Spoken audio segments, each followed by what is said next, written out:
Y nada, a ver qué nos depara la conferencia de hoy. La verdad es que tiene muy buena pinta.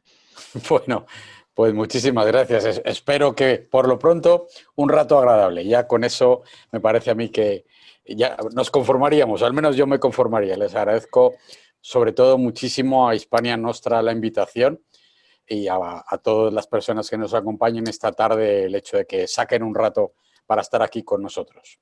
Bueno, es que la conferencia promete, es decir, descubrir la historia de España a través de objetos que, como decía en la presentación, son tan dispares y tan poco, a veces tan poco hasta habituales, ¿no? Es una manera diferente de vernos a nosotros mismos. Es lo que espero. Y en todo caso, también cuando terminemos,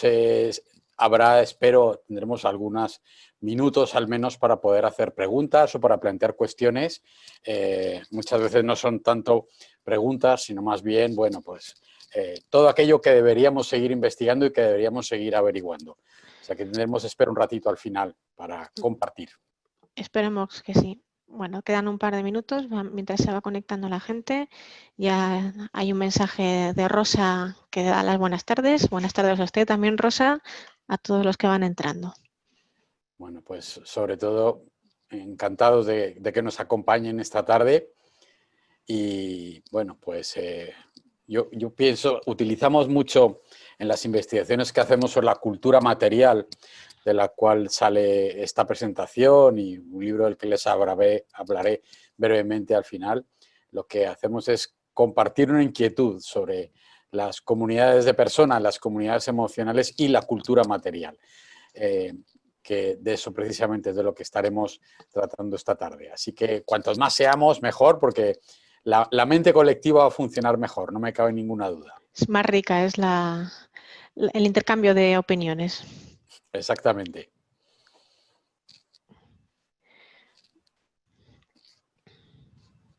Bueno, vamos a ser de una puntualidad británica, deshaciendo ese viejo tópico de que en España no somos puntuales, o, o los famosos 5 minutos de cortesía que siempre se convierten en un cuarto de hora de cortesía. Yo reconozco que como soy profesor de vez en cuando no soporto el minuto ni los 3 minutos de cortesía. Siempre pienso en las personas que llegan puntuales. Así que Pues no, no sé si es una opinión políticamente incorrecta, pero es lo que pienso. aquí seguimos, en este sentido, seguimos una puntualidad británica para que todos podamos ajustarnos a la exposición y que no haya grandes elucubraciones, que después si no las cosas se alargan muchísimo y también son horas en las que a lo mejor hay personas a las que le apetece empezar a descansar o empezar a pasearlo. Pero bueno, vamos a empezar ya, son las 7 en punto. Bienvenidos a todos, muchas gracias por participar una vez más en Hispania Nostra Contigo en Casa, donde el patrimonio siempre llama dos veces. Hoy nos toca una conferencia con Manuel Lucena Giraldo, que además de miembro de la Junta Directiva de Hispania Nostra, es investigador del CSIC y profesor en numerosas universidades de todo el mundo. Ha escrito varias publicaciones, entre las que destaca el libro del que va a hacer un breve extracto hoy, la historia de España a través de sus objetos. Como siempre, vamos a mantener todos los micrófonos y cámaras apagadas para que Manuel tenga la mayor libertad de expresión durante la conferencia y al final de la misma, que durará unos 45 o 50 minutos, todo aquel que quiera hacer alguna pregunta puede escribirla a través del chat, al que pueden acceder en la barra inferior central que hay en la aplicación de Zoom. Escriben la pregunta, yo se la retransmito a Manuel y él la responde de viva voz. Y nada, dicho esto, bienvenido Manuel, bienvenidos todos, adelante. Muchísimas gracias. Reitero mi agradecimiento a Hispania Nostra y a todas las personas que nos acompañan esta tarde, entre las cuales veo algunos nombres de grandes amigos y grandes protectores del patrimonio. Aún más honor para mí y aún más dificultad también para poder estar a la altura de todos ustedes. Bueno, la presentación de esta tarde se llama La historia de España a través de sus objetos y como acaban de indicar, tiene que ver con una investigación de largo recorrido que tiene que ver con los entornos entre la historia, la antropología, la sociología, o el sentido común, si me permiten ustedes, en la medida en la que la defensa del patrimonio, para empezar, debe ser sobre todo puro sentido común. Y por eso la primera idea que quiero compartir con ustedes tiene que ver con el contexto. ¿Cuál es el mundo que nos ha tocado? ¿Cuál es el escenario en el que estamos? Bueno, yo siempre insisto en que la globalización es precisamente eso, es un escenario. No podemos elegir si sale el sol por las mañanas, pero desde luego el sol va a salir con independencia de nuestra voluntad. Lo que sí ocurre es que hay gente que está absolutamente en contra de la globalización y absolutamente a favor. Eso ya son las religiones políticas, los globalistas y los antiglobalistas. En cualquier caso, desde el punto de vista del patrimonio, lo que nos interesa es que uno de los vectores, de los elementos por los cuales se define la globalización es la circulación de los objetos. Y aquí también quiero insistir en una cuestión, digamos, también conceptual, en la cual suele haber confusión. La globalización es la circulación de personas, de emociones, de tecnologías, de capitales y de cuerpos. Tiene que ver con lo que nos cambia cuando nos tocamos con otros, comillas, cuando podemos, cuando las emociones de otros nos impactan, cuando la interrelación entre los objetos produce otros objetos, por ejemplo, por supuesto dicho de una manera muy amplia, un mestizaje biológico, tecnológico y con la circulación de capitales. Pero no tiene que ver con de dónde vamos, tiene que ver hacia dónde nos dirigimos y cómo esa circulación, ese contacto con las emociones, las tecnologías, los capitales, los cuerpos de otros nos dirigen. Cómo nos ha cambiado ya el hecho de participar en una interrelación social a escala planetaria. Así que hay que salir de las, digamos, interpretaciones genealógicas del origen hacia adelante. La globalización tiene mucho más que ver con qué nos ocurre cuando nos movemos o cuando se mueven toda esa serie de elementos sustanciales de la cultura material. Y en ese sentido también quienes practicamos los estudios de la globalización, quienes hacemos historia global, hemos averiguado, compartimos una serie de puntos de vista. Hay unos territorios del pasado que son nuevos y lo que se ha descubierto, lo que compartimos en la investigación los últimos, vamos a decir, 100 años, 30 años más recientemente, del 89 para acá, de la caída del muro de Berlín en adelante, es que en realidad todos los paisajes son culturales. Si pensamos en el siglo XIX, se hablaba de, bueno, la selva virgen, por ejemplo, en el caso de la Amazonía, ¿no? Hay un término sobre el cual hay mucho debate en este momento. Es un enorme éxito de Sergio del Molino el hablar de la España vacía, pero la España vacía no existe más que en su imaginación.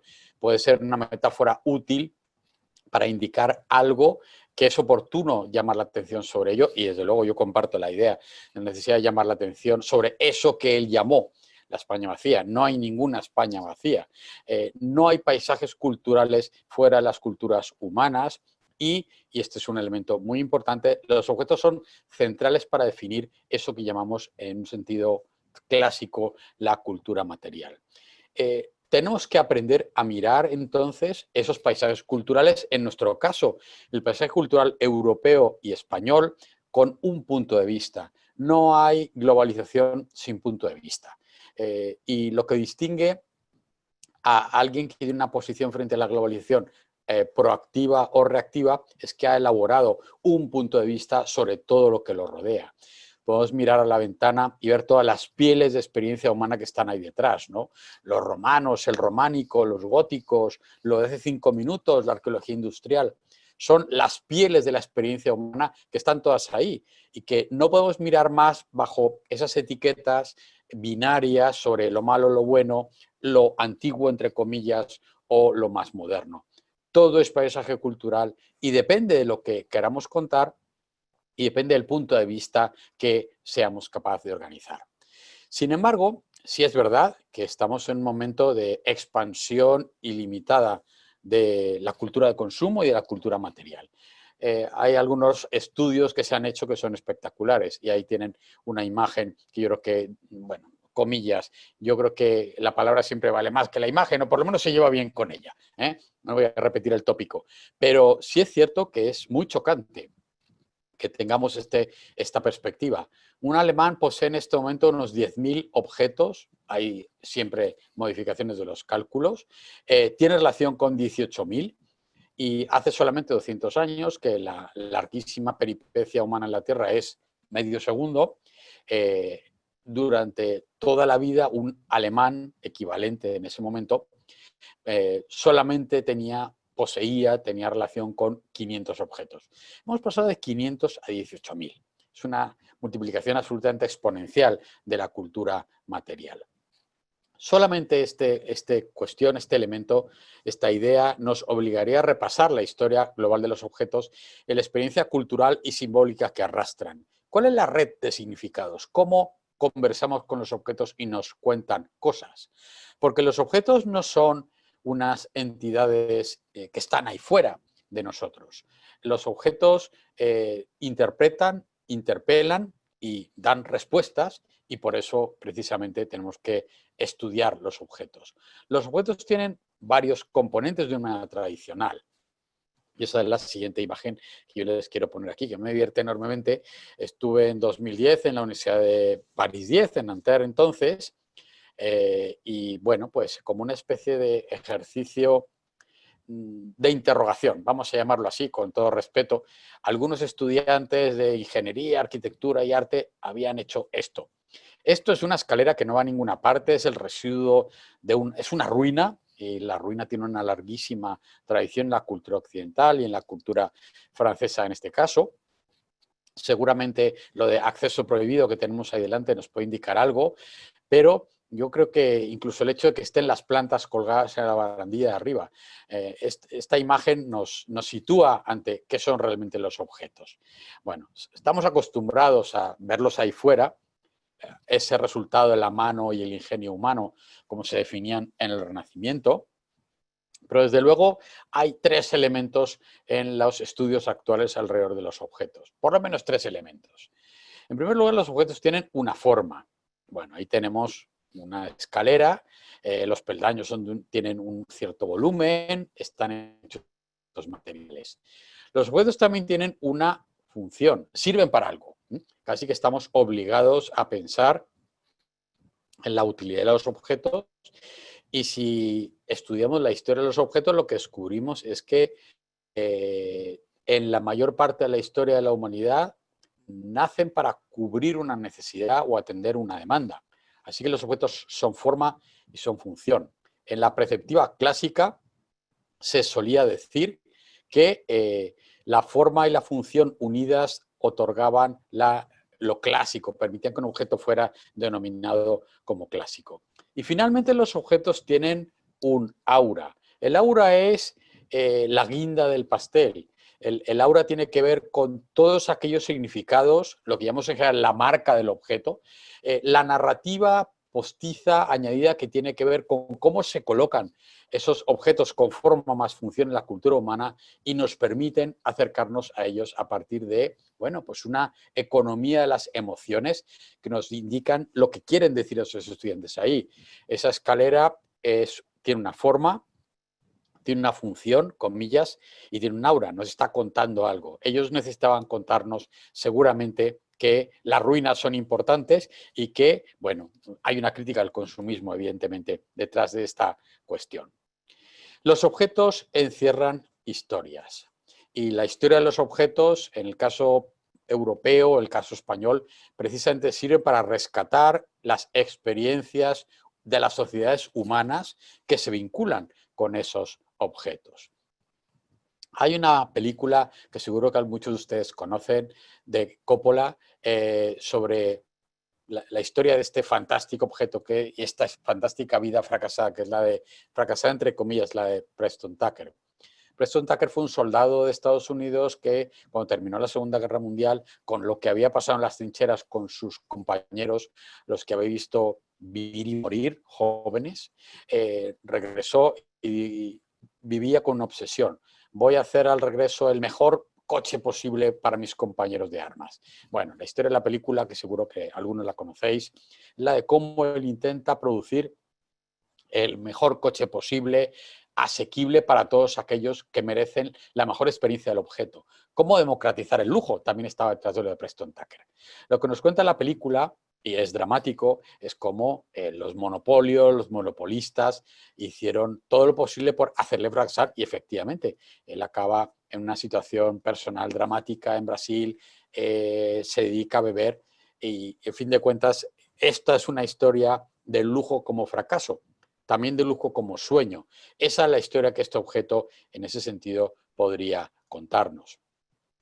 Los objetos son flechas en el tiempo. Fíjense esta imagen de unos zapatos egipcios. Esto fue rescatado hace relativamente poco en una tumba. Y bueno, yo siempre cuando ves estos alpargatas, las vamos a llamar quizás, ¿por qué no llamarlas así? Por un lado y por el otro podríamos decir que es, voy a hacer un poco de publicidad, el mejor diseño de camper, ¿no? O lo que nos va a ofrecer para el verano de 2020. Los objetos son flechas en el tiempo y cruzan por encima de las modas, más allá de que acumulen de nuevo forma, función y aura. Existe en la antropología de los objetos una herramienta conceptual analítica que se llama sincretismo material. Los objetos se mezclan, vinculan unas culturas con otras, viajan. Un querido antropólogo siciliano, italiano, que vive en Venezuela, con el que tuve la suerte de trabajar, Emanuele Amodio, estudioso de los objetos, nos explicaba este caso que le ocurrió personalmente a él. Su madre siciliana le regaló una lata de aceite, que era realmente lo único que uno necesita para viajar por el mundo, irse a vivir a otro país, una lata de aceite. ¿Qué más vas a necesitar? Bueno, pues la número uno es la lata de aceite, que él dosificó cuanto pudo en la época en la que vivía en la frontera de Venezuela y Brasil, hasta que se le acabó el aceite. ¿Qué hizo entonces? Bueno, pues desechó la lata y pensó que no tenía ningún sentido, pero un indígena, Macusí en este caso, que estaba con él, le dijo, bueno, yo regáleme la lata, ¿no? Que yo voy a hacer algo con ella. En fin, se la pidió, realmente había una especie de competencia por la lata, cuando ellos veían que iba terminando y que iba a desecharla, ¿no? Bueno, lo que él estudió de una manera muy sorprendida fue cómo funciona el sincretismo material, cómo se fue transformando ese objeto, empieza en el número 2 la transformación, en la tercera hacen otras cosas y vemos aquí cómo el objeto ha viajado, es el sincretismo material, desde la lata de aceite de la madre siciliana hasta, bueno, pues un artefacto que sirve para colgar plantas en las terrazas, en las malocas donde viven los indígenas. Así que los objetos viajan como nosotros, viajan con nosotros y también se transforman con nosotros. Los objetos intercambian funciones. Este es un estudio muy interesante, muy entretenido, sobre cómo hay objetos pensados de una manera que acaban siendo algo completamente distinto. Fíjense rápidamente, bueno, pues cómo una cuerda sirve para hacer funcionar un parabrisas, una plancha en un piso de estudiantes acaba siendo lo que permite que tengamos café todas las mañanas. Bueno, una especie de tenedor se une a una especie también como de objeto que sirve para hacer de cuchara. Estos libros están aquí para un propósito estructural, por favor, no los vayan a quitar. Esta es una de las favoritas siempre, ¿no? Como este pobre bebé es objeto de un experimento, vamos a decir, de reutilización de un vaso de papel. Los objetos han sido capaces de viajar entre las culturas. Vamos ahora al tercer elemento que querría compartir con ustedes. Los objetos nos distinguen. Hay un fetichismo de los objetos. Hay una pulsión de posesión que tiene que ver con cómo el aura de los objetos, no la forma, no la función, lo que nos dicen sobre lo que somos y cómo nos relacionamos, la autoestima que nos confieren, la narración que compramos detrás de los objetos, la marca no es otra cosa, la famosa marca, que el relato contenido en los objetos materiales nos distinguen. Me gusta particularmente esta fotografía clásica de Madrid en los años 50, en que en la Gran Vía, este grupo de espléndidas señoras elegantísimas pasean y, bueno, se distinguen de una manera que no hace falta que lo subraye. Los objetos sufren también, padecen, experimentan desde los años, realmente desde los años 20, desde los años 50, depende del entorno geográfico del que estemos hablando, producen o entran en una dinámica de democratización. Seguramente la famosa sopa Campbell de Andy Warhol es es el objeto que todo nos viene encima, ¿no? La cultura pop, y pop viene de popular, no hay que olvidarlo nunca, implica, exige de manera muy radical la democratización de los objetos y de la estética que se vincula con los propios objetos. Vamos a dejar esto simplemente apuntado porque en los ejemplos de los objetos de la cultura, de la historia de España que veremos luego, hay algunos de estos que son objetos, por supuesto, tiene que ser así, que han pasado por el filtro del consumo masivo y que, sin embargo, son objetos claramente identificadores de lo que es España. Así que hay historia y hay historias hechas de objetos y es preciso definir el campo. Dice Hans Gumbrecht, un estudioso que escribió un libro muy interesante en 1926, que podemos a través de los objetos experimentar mundos que existieron antes de nuestro nacimiento, que evocamos, ¿no?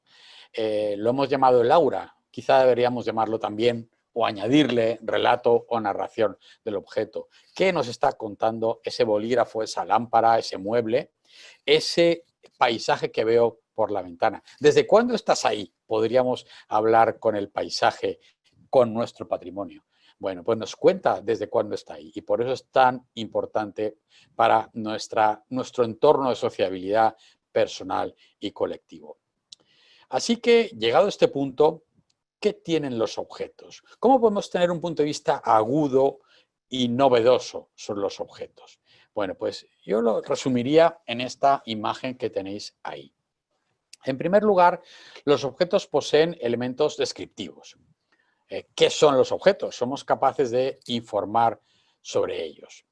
En segundo lugar, hay elementos analíticos. Bueno, pues una vez tenemos la descripción de un objeto, podemos empezar a hacer las preguntas, ¿no? ¿Cómo se configuró el contexto?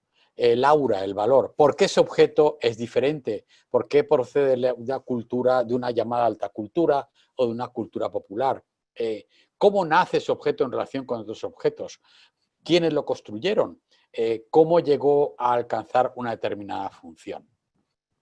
Eso tiene que ver con el elemento analítico del objeto. En tercer lugar, tenemos los elementos relacionales. La conversación humana, lo que tiene que ver con la carga simbólica que los seres humanos, individuales y colectivos, depositan en los objetos. Vamos a ver ejemplos enseguida.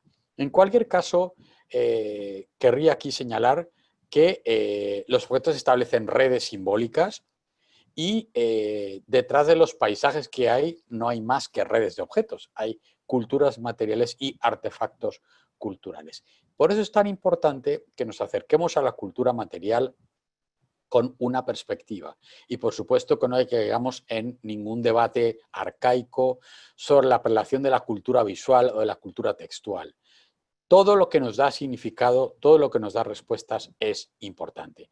Y por eso, precisamente, es preciso que tengamos esa aproximación difícil, esa asimilación compleja. En época reciente, el estudio de los objetos también se ha visto modificada por la llamada minería de datos o por las humanidades digitales. Y en eso, en Hispania Nostra, hay trabajos, hay personas que están haciendo trabajos absolutamente espectaculares. Para explicarlo de una manera muy sencilla, a mí me gusta mucho este ejemplo desarrollado en Estados Unidos. Bueno, un día la Biblioteca Pública de Nueva York descubrió que tenía 160.000 menús de restaurantes de Nueva York. 160.000, acabaron la catalogación. Igual que, bueno, ahora llega el verano, abrimos el armario y decimos, ¿dónde está la ropa de verano, no? Bueno, pues en la ropa de verano, menús de restaurantes de Estados Unidos, la Biblioteca Pública descubrió que tenía 160.000 menús. Como tenemos la enorme suerte de tener la minería de datos, una herramienta de tecnología capaz de analizar enormes volúmenes, océanos de información que hace 20 años no era posible, lo que hizo la Biblioteca Pública fue convocar un concurso en grupos de investigadores para ver qué hacemos con los 160.000 menús que tenemos digitalizados. Esa es la condición sine qua non. Bueno, por hacer el cuento corto, después de estudiar con sofisticadas herramientas digitales, pero tampoco nada fuera al alcance de una universidad de tipo medio y de grupos de investigadores organizados, lo que escribió fue un nuevo mapa de la etnicidad de los guetos y los barrios de Nueva York. Así que este mapa, que era su mapa en 1910, fue cambiado por completo porque, como tenemos los menús, sabemos dónde estaba cada grupo étnico o cada nacionalidad de origen asentada en Nueva York, y resulta que había mucha gente que no estaba donde parecía, había muchos mestizajes entre guetos y barrios, y bueno, pues tenemos una nueva historia urbana, una nueva historia de la experiencia humana en una ciudad como Nueva York, gracias a ese estudio de esos objetos que llamamos el menú del día.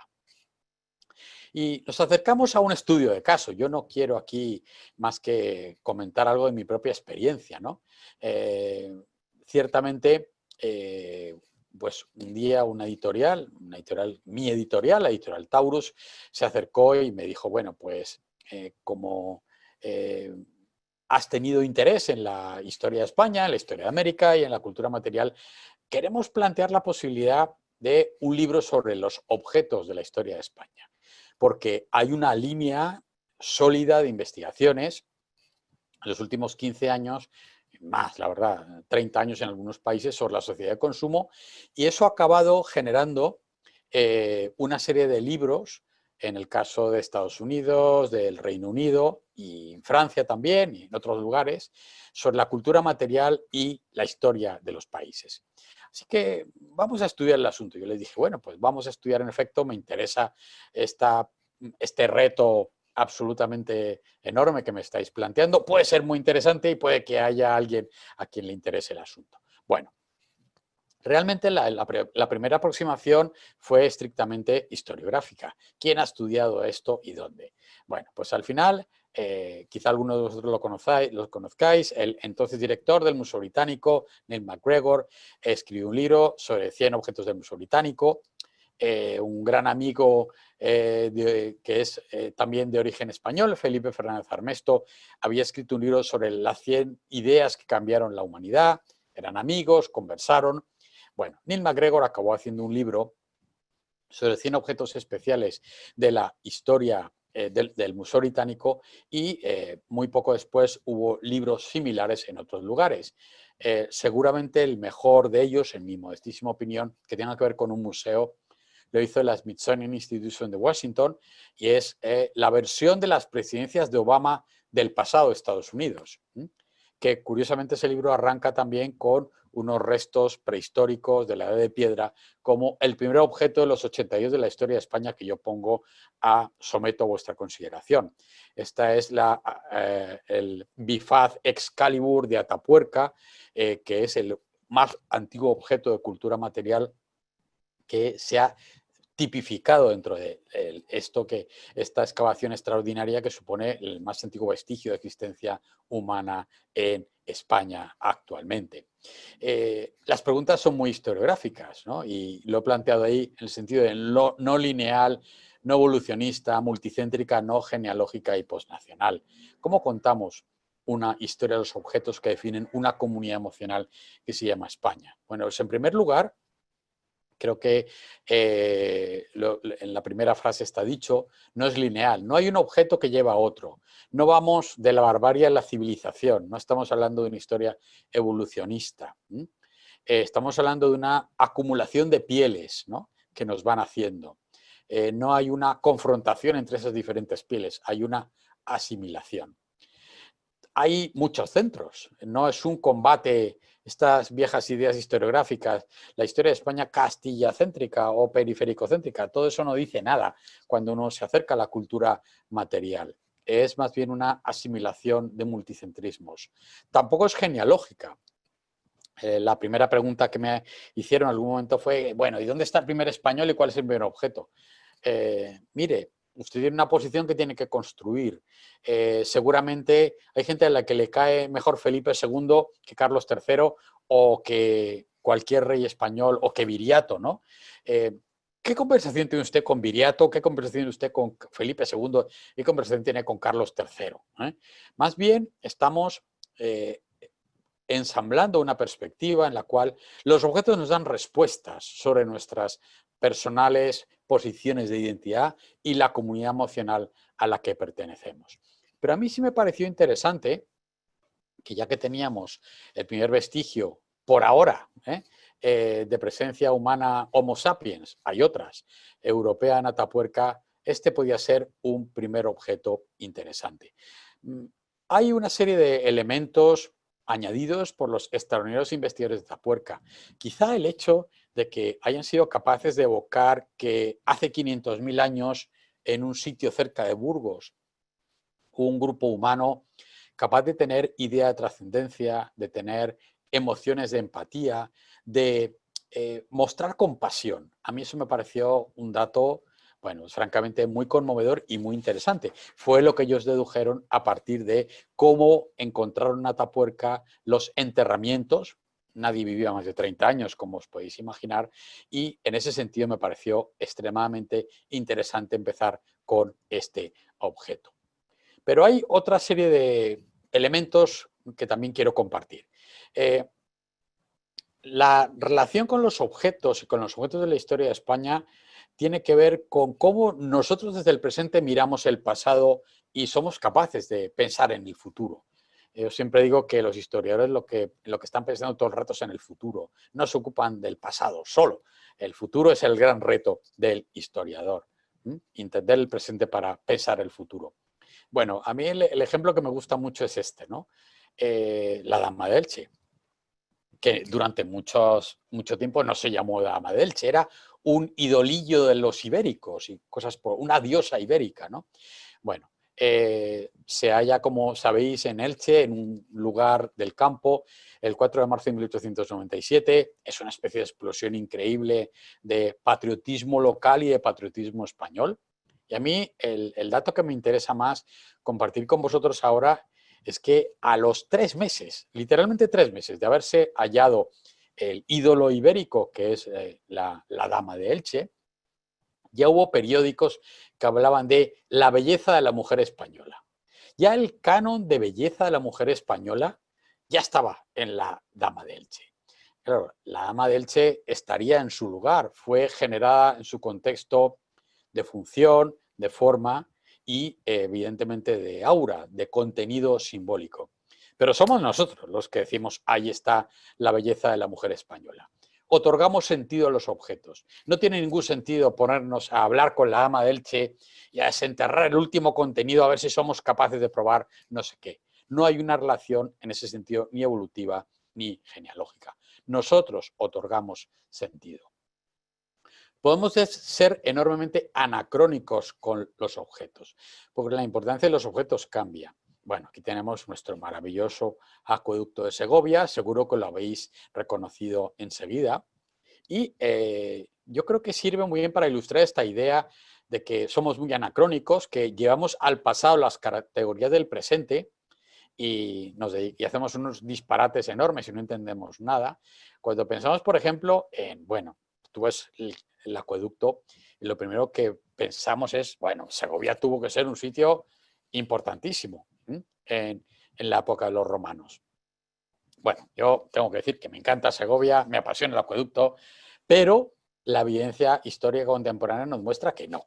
En realidad el acueducto de Segovia fue una especie de obra pública demasiado grande para lo que era la Segovia romana en cierto momento, y más bien tiene que ver con esa mezcla de necesidad de ocupar a las personas, invertir gente y tener dinero para hacerlo, y que Roma en cierto momento sea capaz de aceptar y aprobar esa obra. Así que los objetos pueden ser enormemente anacrónicos.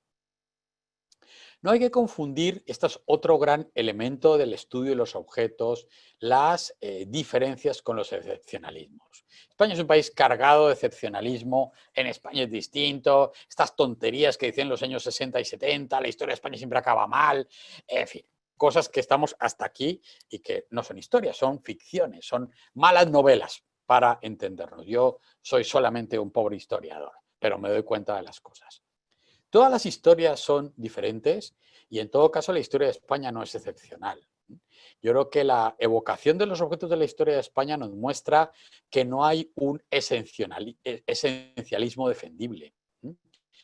Lo que tenemos que buscar siempre son las comparaciones que nos lleven a encontrar elementos diferentes.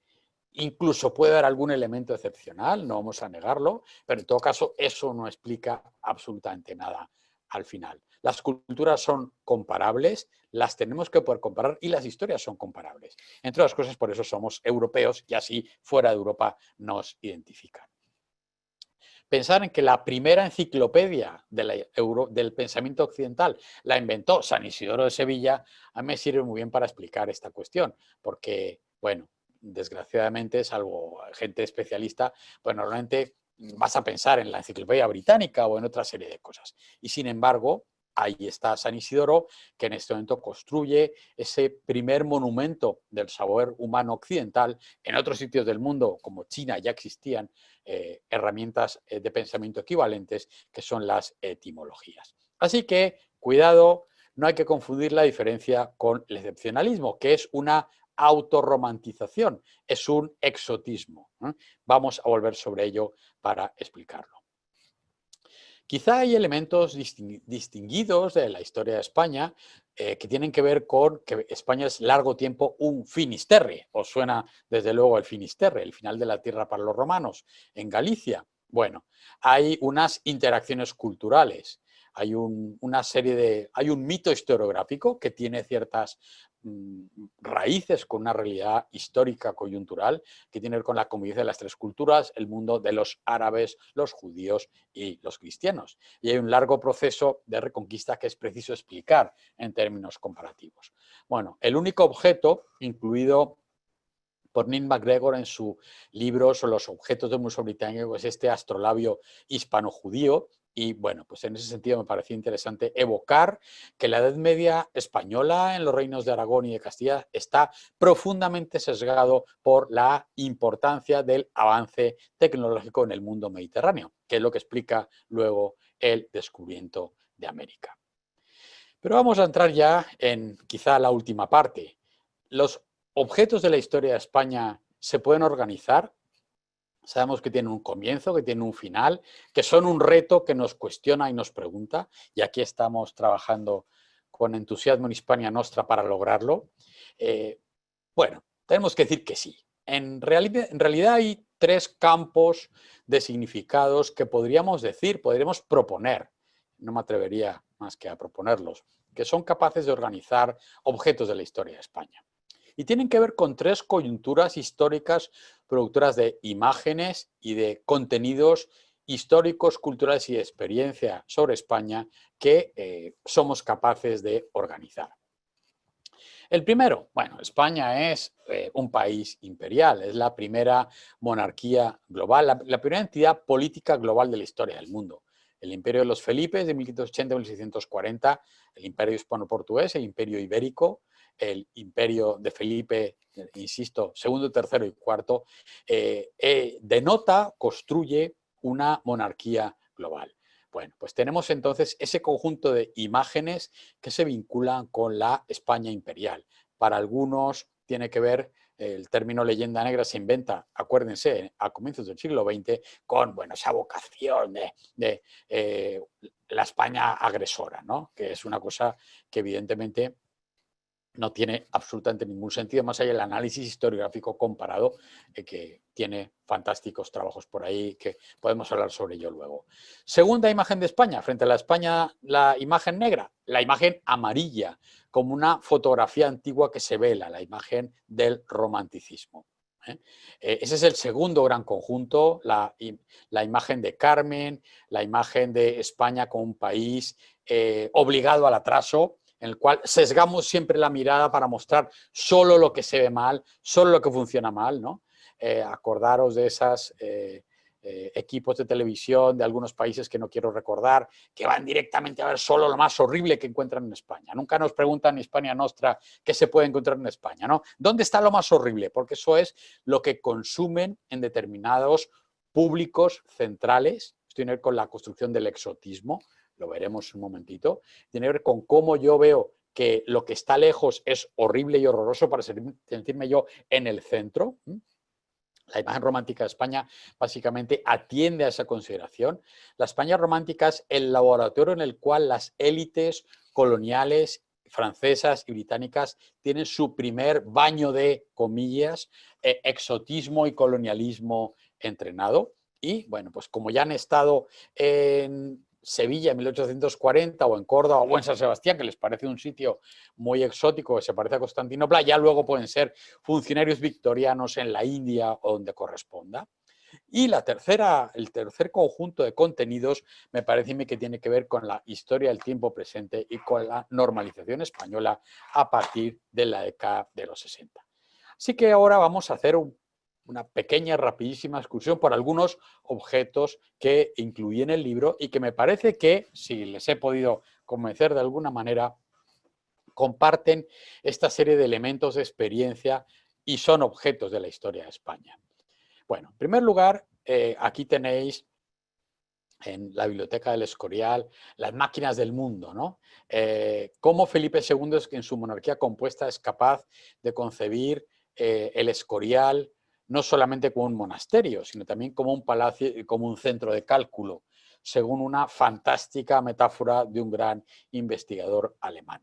Me gusta mucho esa idea de reivindicar, bueno, pues el nacimiento de la ciencia moderna y de la tecnología en la España del siglo XVI, sobre todo alrededor de la figura de Felipe II. Así que esta es la primera idea. Bueno, el archivo de Simancas en Valladolid, el más antiguo archivo del mundo occidental. Yo creo que también evoca mucho, ¿no? Cómo tenemos aquí una maquinaria de Estado capaz de entender que los estados hacen dos cosas.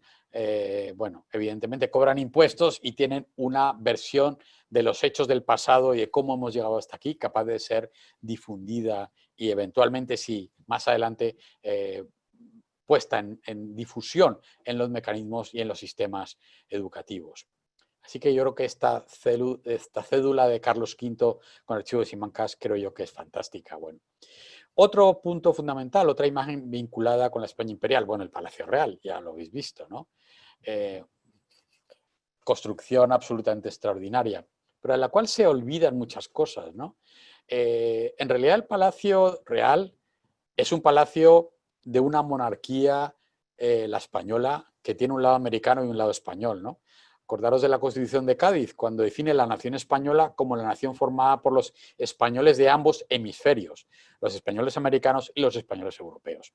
Y yo creo que ese lado ultramarino, peregrino, migrante, americano de la historia de España y de los españoles, que es tan importante, yo creo que se puede evocar. Me pareció que era evocable a partir de lo que es el Palacio Real, porque cuando se diseña el Palacio Real, las estatuas de Atahualpa, el último emperador inca, y de Moctezuma, el último emperador azteca, iban a estar en una de las esquinas, en las cuatro esquinas, iban a estar Atahualpa y Moctezuma, luego reyes de Navarra, de Aragón y de Castilla, evocando, bueno, pues una geografía, una genealogía múltiple del imperio español. Así que son objetos que me parece a mí explican muchas cosas.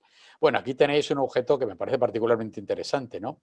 Es una imagen que acompañó una tesis doctoral en Filipinas, en Manila, en 1763, el Imperio Español como la Inmaculada Concepción. Como podéis ver, la cabeza de la Virgen es la península, España, luego el brazo derecho de la monarquía es América del Norte, el brazo izquierdo, América del Sur. Los rutas, los derroteros de navegación de los barcos son las extremidades inferiores de la Virgen y Filipinas está a los pies. Bueno, esa identificación de lo simbólico y lo geográfico me pareció fascinante, como un objeto que nos interpelaba y nos hacía pensar. Los pasillos del Archivo de Indias también creo yo que son muy interesantes para evocar, bueno, la historia global, la historia de la globalización, la visión de la globalización como cultura que tiene en España una muy importante referencia. Cuando a veces nos vienen estas guerras culturales locales sobre gente que en Estados Unidos quiere quitar estatuas y cosas por el estilo, bueno, pues hay que entender que al principio ahí hay una necesidad de identificación y evidentemente un disparate también, pero eso tiene que ver con que la presencia española explica cosas. Una imagen imperial que también me gusta mucho es esta de la descubierta entre bancas de hielo. La idea de el pasado científico y tecnológico español, de España como una gran nación de innovación a lo largo de su historia, forma parte del programa intelectual que está detrás de este libro, de la investigación. Formo parte de un grupo de personas muy amplio que lo está mirando así en muchos sitios del mundo, no hay originalidad por mi parte, pero me gusta mucho esta idea de llegar al límite de la tecnología, ¿no? Más en estos tiempos en los cuales confundimos mucho la tecnología y su utilización social. Segundo conjunto de imágenes, muy rápidamente, bueno, pues el inevitable abanico, ¿no? Y aquí yo creo que hay algunos apuntes que podemos compartir. Bueno, la idea de que las comunidades políticas se organizan en la historia a partir de diferentes concreciones. Y en Europa tenemos naciones anteriores al nacionalismo. El nacionalismo es una forma de religión política que organiza una comunidad, pero, por ejemplo, Inglaterra es una nación anterior al nacionalismo, una nación política anterior al nacionalismo y anterior al Imperio Británico, y España también es una nación anterior al nacionalismo. Por supuesto, esto produce una enorme confusión historiográfica por la, comillas, obligación de entender la noción de nación como vinculada al nacionalismo. No es así.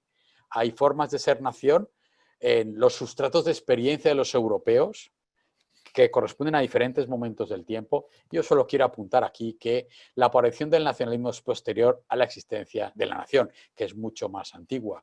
Acuérdense que en el siglo XIII los estatutos del Colegio de los Españoles de Bolonia, que aún funciona para nuestra enorme fortuna, señala que son españoles los que pueden asistir a ese colegio. Por supuesto que en el siglo XIX está ese peso enorme, sustancial del romanticismo, esa conversión de España en el país oriental de Europa, en la meca de entrenamiento de las élites, pero hay muchos siglos XIX en España y estamos descubriendo un siglo XIX que no tiene nada que ver con esa versión de los caudillos, del fracaso, del desastre, de las guerras civiles. Hay mucha ciencia, mucha tecnología, mucha ingeniería, por ejemplo, y una supervivencia un siglo más de un imperio que tiene en Puerto Rico, Cuba, Filipinas y otros sitios todavía una posición mundial. Bueno, dice Fernando Broncano, me gusta mucho esta definición, ese es el microscopio de Cajal, que los humanos somos seres protésicos, conformados por una composición inseparable de biología y técnica. Los artefactos son más que instrumentos, son organizadores de sentido. Fijaros en estos otros objetos del siglo XIX, el famosísimo e importantísimo submarino Peral, o, bueno, la Guardia Civil, todavía con sus 175 años ahí. El puente colgante tan importante que hizo Evaristo Churruca al regreso de Puerto Rico, donde hizo tantas cosas importantes, como un evento, una obra pública de máxima tecnología que se construyó en España. Los años 20, el autogiro, otro precedente del helicóptero. Fijaros que estamos hablando de precedentes de grandes estructuras mecánicas cuya continuidad no hace falta que explique. Y finalmente, el tercer campo, la historia del tiempo presente. Bueno, pues yo diría aquí que esta serie de objetos ya son generacionales, ya forman parte del relato de las familias extensas. Podemos decir que todos conocemos, lo sabemos, lo que es una bombona de butano, pero podemos preguntarnos qué es lo que nos cuenta una bombona de butano, ¿no? ¿Cuáles son los horizontes de experiencia? Bueno, pues aquí ya vamos al mundo de la historia del tiempo presente y de las emociones y las experiencias y los sentidos. Los objetos son auditivos, táctiles, gustativos, visuales y olfativos. ¿Qué nos cuenta la bombona de butano? La bombona de butano nos cuenta quizás que hace solamente 2, 3 generaciones, entonces España era un país todavía de campesinos que emigraban a la ciudad masivamente en los años 50 y 60 y que gracias a la bombona de butano las madres, los padres no tuvieron que seguir dependiendo de la leña para cocinar, ¿no? La experiencia de la migración campo-ciudad está vinculada a la existencia de la bombona de butano en España. Primero, por el hecho de poder cocinar y segundo, preguntar a vuestros mayores, preguntemos a nuestros mayores, ¿no? Al hecho de tener agua caliente en casa y cosas por el estilo. Fijaros todas las tejidos de narración, todo lo que nos puede contar un objeto. La cultura material, por supuesto que también es intangible. Una película, claro que una película forma parte de la cultura material y de los objetos de la historia de España. Bueno, la famosa imagen de Americanos, de Bienvenido Mr. Marshall, en que el gran Berlanga se ríe, se carcajea en una película muy seria de la imagen exótica de España con los habitantes de un pueblo de Castilla que se disfrazan de andaluces para que, bueno, el plan Marshall deje algunas migajas allí. Lo que nos está contando Berlanga, que fue un gran moralista, es que de nada sirve el autoexotismo, de nada sirve el autocomplejo de inferioridad, de nada sirve disfrazarnos de lo que no somos, porque el otro que nos mira, que tiene su película y sus necesidades de identidad, identificación, nunca nos va a perdonar la vida. No nos sirve disfrazarnos de andaluces, ya quisiéramos, ¿no?, en la película de Berlanga. Y esa es la gran enseñanza moral que Berlanga nos deja. Nuestra experiencia es la nuestra. Hay una serie de objetos también vinculados a la cultura material reciente en España que me parece que cuentan mucho de lo que son, de lo que somos y de lo que hemos sido, ¿no? La historia de la fregona de Manuel Jalón, que cuenta que le tortura ver el sufrimiento de su madre en la limpieza doméstica, que aparece por Estados Unidos un día y le tiene la idea brillante de inventarse la fregona, ¿no? Que acaba siendo pues nada menos que uno de los objetos fundamentales del cambio social en España, me parece a mí, ¿no? Lo cuenta aquí. Un día en 1956 me dijo un compañero, deberías dejar de fabricar elementos de mantenimiento para aviación, inventar algo para las mujeres no estén de rodillas, ¿no?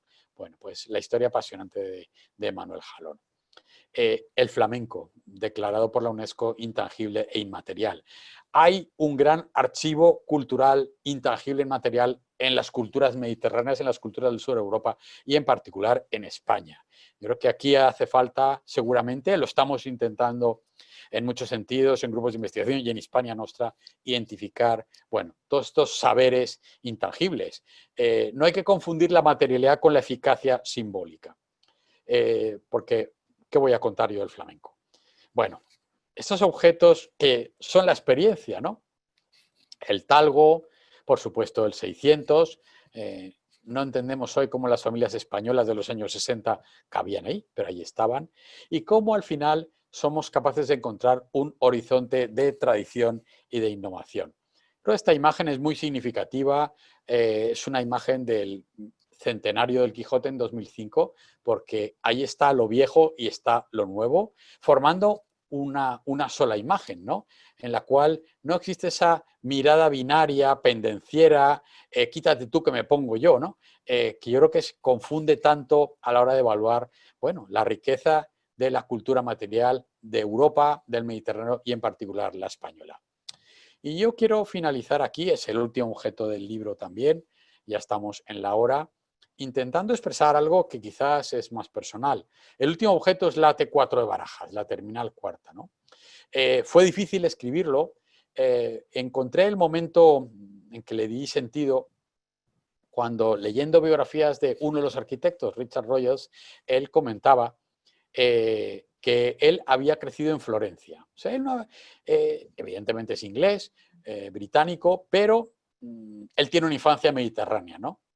Y eso crea una mirada, eso crea un punto de vista, volviendo al comienzo de la intervención de hoy. ¿Qué es aquello que obsesionó a Rogers cuando él estaba planteándose nada menos que el proyecto de lo que va a ser luego la T4?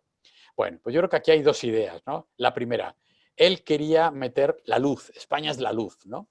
Quería meter la luz de España dentro de un aeropuerto y evidentemente también quería huir de esos modelos muy mecánicos de aeropuerto de los años 60, 70, en los cuales, bueno, pues la experiencia sensorial, la experiencia emocional está muy limitada, ¿no? Esos aeropuertos que son tan grandes y tan claustrofóbicos, de los cuales hoy se está huyendo.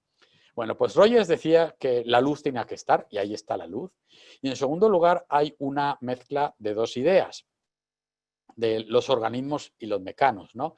La T4 de Barajas es orgánica y es mecánica. Es una máquina cuya función es trasladarnos a otro lugar, a través de esas máquinas que son los aviones.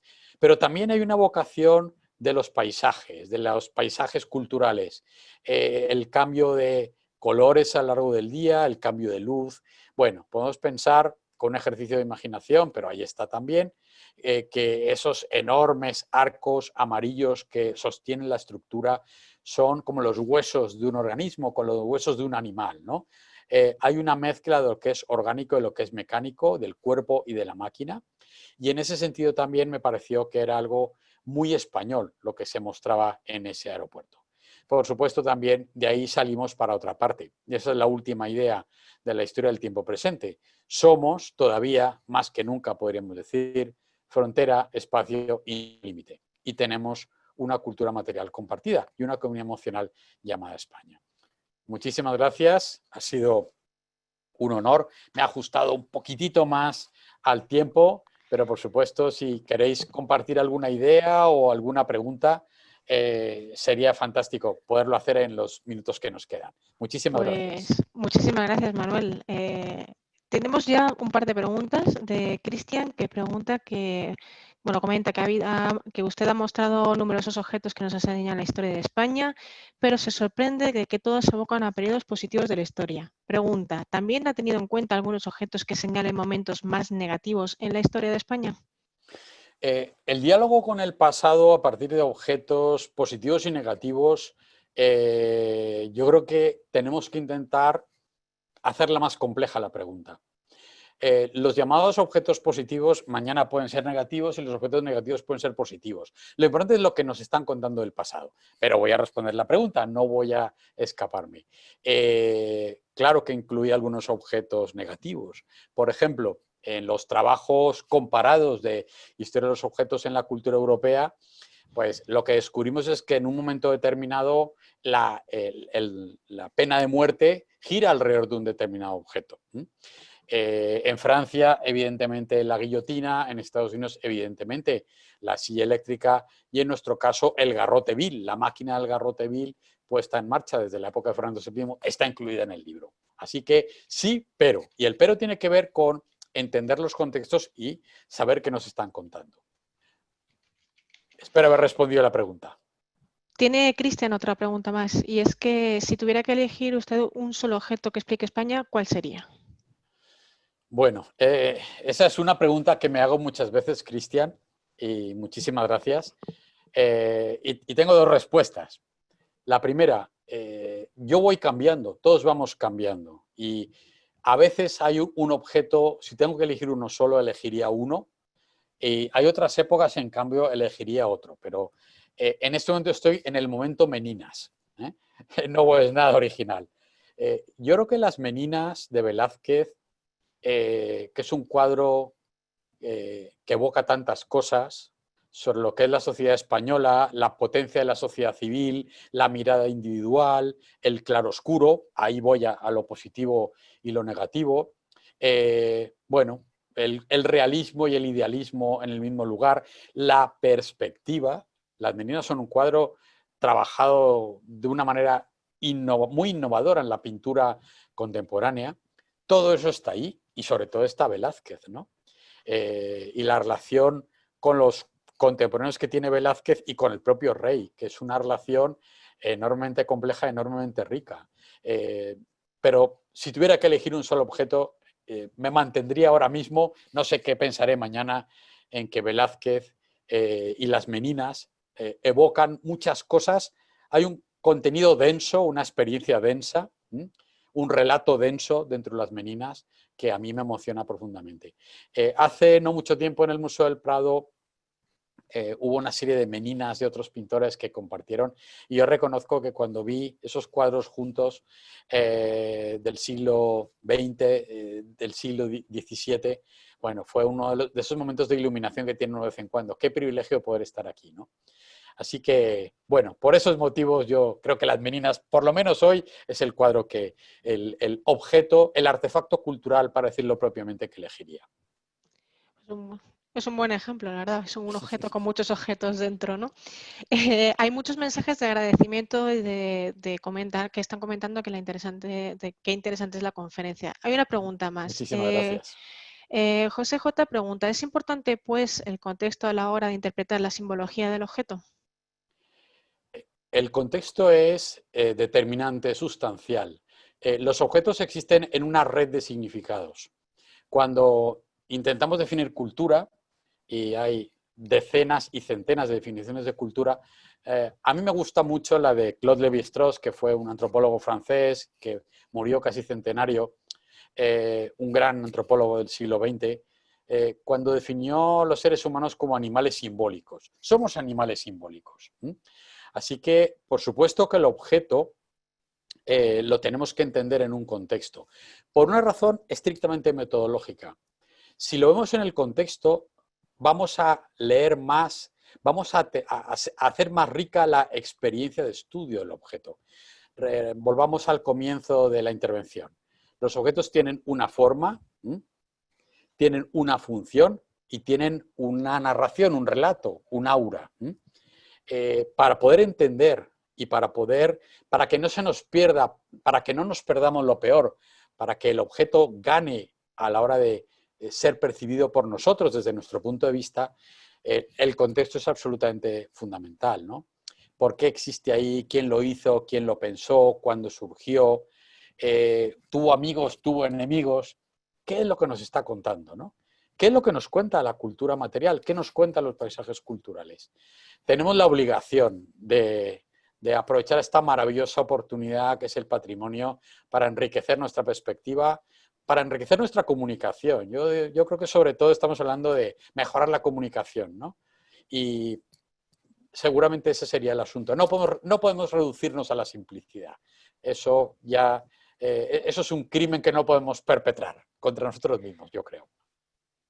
Bueno, una respuesta escueta para un tema bastante amplio. Tenemos 3 preguntas más y 2 minutos, a ver si nos da tiempo a responderlas todas. Un comentario antes de Beatriz que dice que muchísimas gracias por la conferencia, que justo durante la cuarentena se ha leído el libro del que ha hablado y que la conferencia le ha servido para completar la lectura. Lola Muchísimas dice: gracias. el Museo del Prado hizo una exposición itinerante que vino a Sevilla sobre los objetos y su relación con la historia y el arte.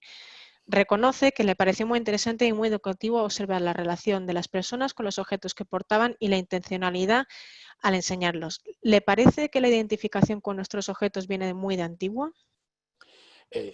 Toda cultura humana es una cultura material. Si pensamos en Atapuerca, ellos dejaron esos restos que tantos miles de años después hemos encontrado. Claro que es importante. Y en el caso concreto nuestro, yo creo que el poder evocar que estos objetos desde fuera y desde dentro, desde los extranjeros y desde aquí, para nosotros, son objetos de la historia de España, nos da una enorme densidad a la hora de comprender qué somos, qué fuimos en el pasado, qué somos ahora y qué podemos ser. Por supuesto que yo diría que son muy importantes. Y un punto que quizá no toqué, aquí no hay, ya os habéis dado cuenta que no hay una división entre cultura material, entre alta cultura y cultura popular. Eso es una cosa que no dice nada. Todo es interacción y todo es conversación. A ver, otra pregunta más de Eva, que comenta que la conferencia ha sido maravillosa y que le ha parecido muy interesante que haya objetos muebles en la exposición, pero le llama la atención que no se hayan seleccionado más objetos sagrados de la historia de España. Bueno, el libro tiene 82 objetos y yo creo que el Escorial es una vocación sustancial de la España imperial. Pero bueno, yo le animaría a ver el índice del libro y por supuesto, pues yo qué sé, por ejemplo, un objeto que a mí me gusta muchísimo es la famosa cruz asturiana, un relicario de Isabel la Católica. Hay muchos objetos vinculados con el mundo de la creencia y con un elemento sustancial de la época imperial española en que, como yo siempre digo, la religión era la política y la política era la religión. Pero, por supuesto que le agradezco su pregunta y que me llame la atención sobre ello. Dani se ha quedado con la curiosidad de saber cuál es el otro objeto que escogería en vez de las meninas. Bueno, pues la T4 de Barajas. Yo creo que evoca muy bien la experiencia reciente de España como un país que se ha transformado enormemente en las últimas 4 décadas y que está en ese sentido en una situación de integración de lo que ha existido con anterioridad. hasta el año 1981, España fue un país con un saldo positivo de migración. Salimos más fuera que dentro, ¿no? Y a mí me gusta mucho recuperar esa idea. He tenido la suerte de viajar muchísimo en mi vida y ha sido muy emocionante el encontrarnos con esas Españas de la diáspora, ¿no? Con esas Españas de la migración que están en tantos sitios, que están muy cerquita y muy lejos, ¿no? Y por eso pienso mucho en ese componente de la comunidad emocional llamada España a la que formamos parte. Y bueno, pues este otro objeto a mí me dice mucho. Y me gusta mucho la mezcla del organismo y el mecano, ¿no? Del orgánico y lo mecánico. Por ello que ahí está la España barroca, la España hecha a base de acumulación, y también está la España reciente, que es una España muy innovadora y muy tecnológica, en el mejor sentido del término. Pues Manuel, son todas las preguntas. Por si hubiera alguna más, le digo al público que puede escribirme a mí, a teresa@hispanostra.org. Yo se la retransmitiría a usted, Manuel, y así podemos continuar hablando sobre los objetos y la historia de España. A todos los participantes me uno a los mensajes de agradecimiento y de enhorabuena por la conferencia. Muchas gracias a todos. Les recuerdo que todos los martes y los jueves tienen Hispania Nostra Contigo en Casa. Pueden apuntarse a todas las conferencias que quieran a través de nuestra web, y las que se hayan perdido también las pueden ver en nuestra página web en diferido cuando quieran y como quieran. A todos, gracias una vez más. Les invitamos a que se unan a nuestro boletín y a Hispania Nostra como socio, y nos ayudarán a seguir manteniendo el patrimonio vivo y los objetos de los que nos ha hablado hoy Manuel. Pues muchísimas gracias, ha sido, insisto, un honor y a vuestra disposición. En mi caso concreto, además, desde Hispania Nostra, como parte del equipo, razón de más todavía para ponernos a vuestra disposición y para animaros a uniros a nosotros en la defensa del patrimonio. Muchas gracias. Así sea. Muchas gracias a todos. Un saludo.